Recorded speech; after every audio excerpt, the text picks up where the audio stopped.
गुफ्तगू बयान फरमाई। आप एक बात बताइए,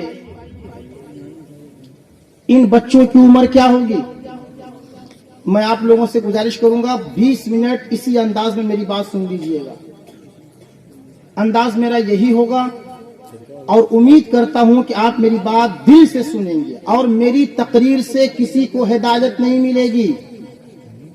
एक बात जान लीजिए आप, क्योंकि मेरी तकरीर से हिदायत नहीं मिलनी है, हिदायत उसी को मिलेगी जिसे अल्लाह तौफीक देगा। सुभान अल्लाह, सुभान अल्लाह। अल्लाह ने कुरान पाक में इरशाद फरमाया, मन यहदी अल्लाहु फला मुदिल्ल लहु व मन युद्लिलहु फला हादिय लहु।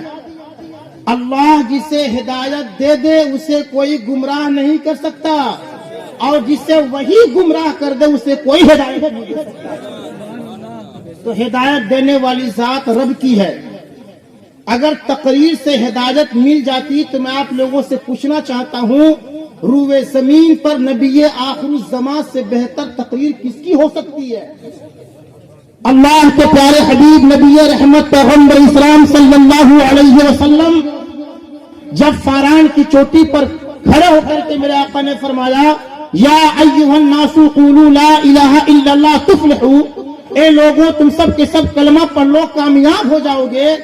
तो क्या कुफ्फाराने मक्का ने माना इसको? उसमें अबू जहल भी था, अबू लहब भी था, बड़े बड़े अहलियाने मक्का भी उसमें मौजूद थे, लेकिन हिदायत नहीं मिली। हम लोगों ने यहाँ इतने लोग बैठे हैं, बता दीजिए आप लोगों में से किन किन लोगों ने रसूलुल्लाह को देखा है? किसी ने देखा है? आप बताइए इंसाफ से, क्या आपने चांद को दो हिस्से में तकसीम होते देखा? क्या आपने कंकरियों को कलमा पढ़ते सुना? क्या आपने दरख्तों को गवाही देते सुना? नहीं सुना ना आपने कोई मौजज़ा देखा, ना हुस्ने जमाले जहां आरा को देखा, ना आपने कंकरियों को कलमा पढ़ते देखा, ना आपने दरख्तों को गवाही देते देखा।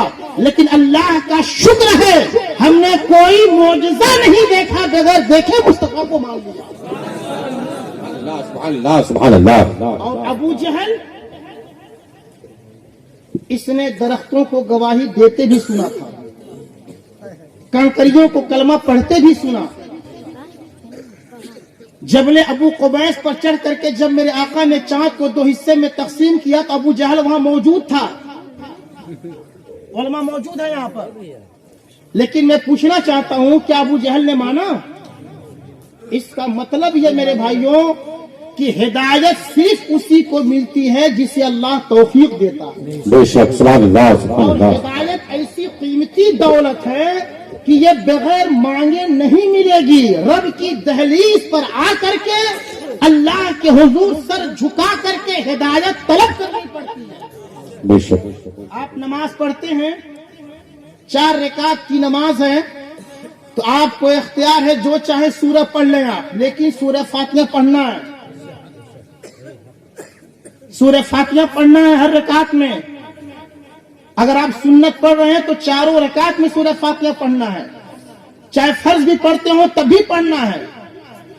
सूरह फातिहा क्यों पढ़ना है? इसमें अल्लाह ने बंदों को दुआ मांगने का ढंग बताया है। सुभान अल्लाह।